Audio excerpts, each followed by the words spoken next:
Jeff is a absolutely extraordinary human. Like I know that yes, he's done wrong things, but I don't know who hasn't exactly. I love playing characters, and I love characters in general in life. I love giving those people an understanding, giving them grace, and trying to understand how they made those bad decisions and why they made them. And I got to talk to Jeffrey a lot, and I just found myself I just really liked him. I really liked him as a human. He's been incarcerated for a very, very long time, and he still has warmth and optimism. And I don't know. I got him on a lot of levels that I could talk on and on and on about him. And I hope we did him justice. This movie is very funny, but it also has a giant heart to it, and it's going to pull on the heartstrings as well. Derek Cianfrance is I would have done anything with him. I didn't care what he sent me. I'd have done Crafty. I'd have done an extra role. I'm just such a fan of his movies.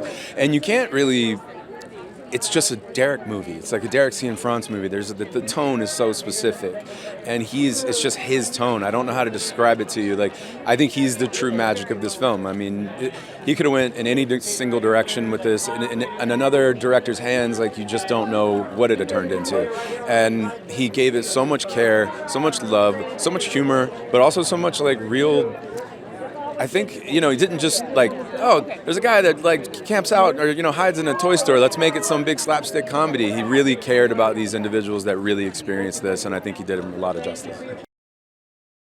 Kirsten, though, she's the heart of the movie. We didn't get to meet until we walked on screen together, and as soon as we locked eyes, we were just oh, this is going to be fun. This is going to be nice. Kirsten she can't not be honest. She is exactly who she is, and you cannot change her. She's warm, she's smart, she will hold you to what you say. She does not suffer fools, and I love her to death. Derek Cianfrance. All I have is the experience of making it, and he's a director that I wanted to work with for a long time.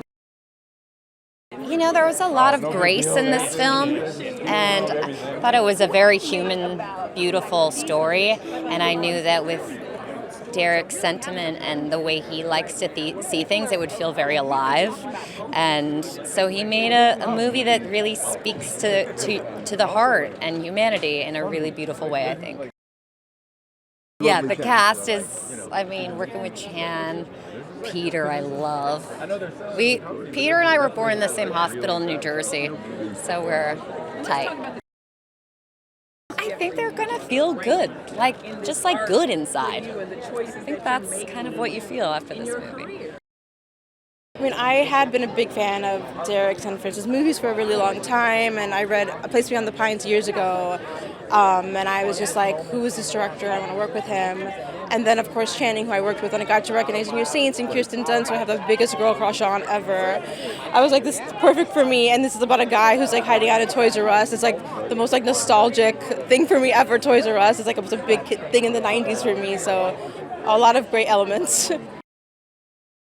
Yeah, a lot of directors don't have rehearsal anymore, because it's there's not enough time or not enough money, and they don't make the space for that. And it's really nice to work with a director who cares about that, because during that rehearsal you find, things that work within the relationship. And so we had the opportunity to do that. It was me, Channing, and our daughter. We got to go bowling together, and even that stuff just made us more relaxed on the day.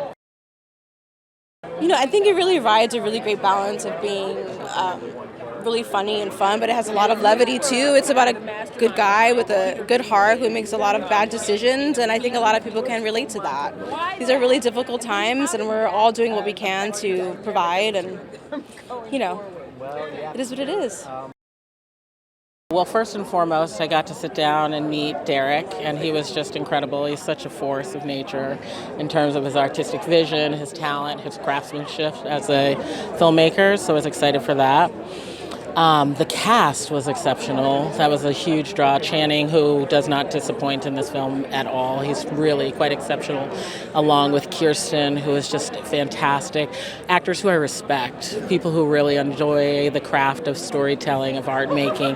Pete Dinklage, Lakeith, Peter Dinklage, Lakeith Stanfield, Juno Temple, every Ben Mendelsohn, who I love. It was just an embarrassment of riches when it came to the story, and that it had this heart but also a heartbeat, if that makes sense to it, that I thought was really exciting, an incredible story. And it felt like one of those films that we all used to see and make, and it inspired me to want to see those films again.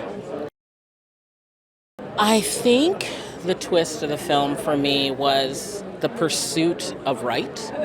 You know, and for everybody in the film, you're really watching everybody trying to get life right, and then realizing that it's a lot harder than it seems, whether that's with love, whether that's carving a new path for yourself, whether that's how to exist within your workspace and environment. People are really trying to get it right. And then I think also the other part about the story that was interesting was, who do we call a bad guy?